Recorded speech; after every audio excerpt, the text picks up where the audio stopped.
من الشيطان الرجيم بسم الله نحمده ونصلي على رسوله الكريم اللهم صل على Muhammad. InsyaAllah tuan-tuan dan dimulakan Allah SWT, pagi ini kita sambung lagi dengan hadis-hadis Nabi SAW di dalam bab kalimah thayyibah, yakni dalam bab meyakini kejayaan dalam perintah Allah Subhanahu Wa Taala. InsyaAllah. Sayyidina Anas bin Malik radhiyallahu anhu meriwayatkan Rasulullah sallallahu alaihi wasallam bersabda, 3 perkara akan mengiringi jenazah, 2 akan kembali dan 1 akan tinggal bersamanya. Yang mengiringinya ialah keluarga, harta dan amalannya. Yang kembali ialah keluarga dan hartanya, dan yang tinggal bersamanya ialah amalannya. Sallallahu alaihi wasallam. Hadis riwayat Muslim. Sayyidina Amr radhiyallahu anhu meriwayatkan bahawa sesungguhnya Nabi SAW berkhutbah. Pada satu hari baginda bersabda dalam khutbah, dengarlah, sesungguhnya dunia ialah mata benda yang sementara, yakni ia tidak ada nilai. Yakni lantaran itu makan daripadanya setiap orang yang baik dan jahat. Dengarlah, sesungguhnya akhirat ialah satu waktu yang ditetapkan, yang pasti datang. Yang akan membuat keputusan pada hari itu ialah Raja yang Maha Berkuasa. Dengarlah, sesungguhnya segala kebaikan ada dalam syurga dan sesungguhnya segala keburukan ada di dalam neraka. Fahamlah, maka beramallah dengan keadaan kamu takut kepada Allah. Ketahuilah, sesungguhnya kamu akan dihadapkan di hadapan Allah bersama amalan kamu. Sesiapa yang melakukan kebaikan seberat zarah, pasti dia akan melihatnya, dan sesiapa yang melakukan kejahatan seberat zarah, pasti dia akan melihatnya. Sallallahu alaihi wasallam. Allahumma salli. Hadis riwayat Musnad Imam Syafi'i.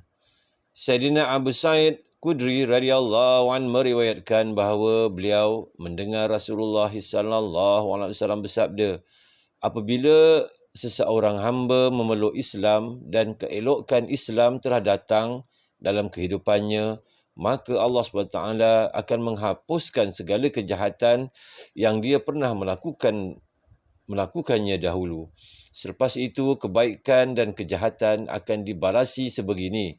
Setiap kebaikan akan digandakan kepada 10 kali ganda sehingga 700 kali ganda, dan kejahatan yang dilakukan akan ditulis 1 kejahatan sahaja, melainkan Allah SWT mengampuninya. Allah SWT. Hadis riwayat Bukhari. Keterangan, maksud daripada keelokan Islam datang ialah hati seseorang itu disinari dengan nur iman dan badan seseorang itu dihiasi dengan ketaatan kepada Allah Subhanahu Wa Taala. Allah Akbar. Sayyidina Umar radhiyallahu anhu meriwayatkan Nabi sallallahu alaihi wasallam bersabda, Islam ialah kamu bersaksi bahawa tiada Tuhan melainkan Allah, dan Nabi Muhammad sallallahu alaihi wasallam ialah pesuruh Allah. Kamu mendirikan solat, mengeluarkan zakat, berpuasa pada bulan Ramadan, dan menunaikan haji ke Baitullah jika kamu mampu melakukannya. Sallallahu alaihi wasallam. Hadis riwayat Muslim.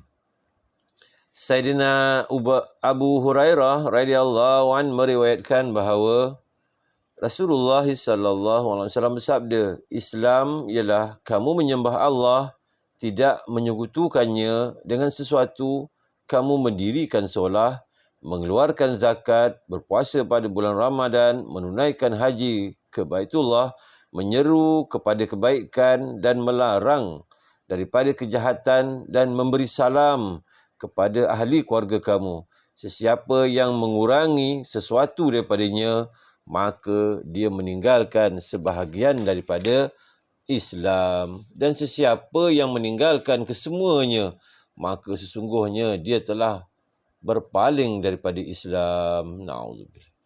Allahumma salli. Hadis riwayat Hakim. Sayyidina Huzaifah radhiyallahu an meriwayatkan bahawa Nabi SAW bersabda, ada 8 bahagian penting dalam Islam.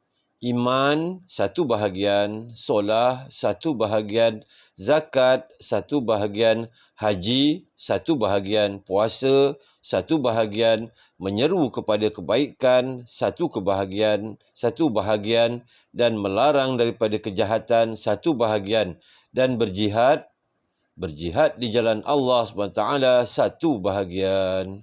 Sesungguhnya gagallah orang yang tiada 1 bahagian pun. Ya, ini daripada bahagian-bahagian penting Islam itu. Allahumma salli ala sayyidina. Hadis riwayat Bazzar Majma'uz Zawaid. Sayyidina Abdullah bin Abbas radhiyallahu an meriwayatkan bahawa Rasulullah sallallahu alaihi wasallam bersabda, Islam ialah kamu menyerahkan diri, yakni dari segi akidah dan amalan, kepada Allah SWT, dan kamu bersaksi bahawa tiada Tuhan melainkan Allah dan Nabi Muhammad sallallahu alaihi wasallam ialah hamba dan pesuruhnya. Kamu mendirikan solat dan mengeluarkan zakat. Hadis riwayat Ahmad. Sayyidina Abu Hurairah radhiyallahu an meriwayatkan bahawa seorang orang kampung datang bertemu Nabi SAW lantas berkata, beritahulah kepadaku sesuatu amalan yang apabila aku mengamalkannya, aku akan memasuki syurga. Rasulullah SAW sabda, sembahlah Allah, jangan menyekutukannya dengan sesuatu, dirikanlah solat yang difardukan, tunaikanlah zakat yang difardukan, puasalah pada bulan Ramadan.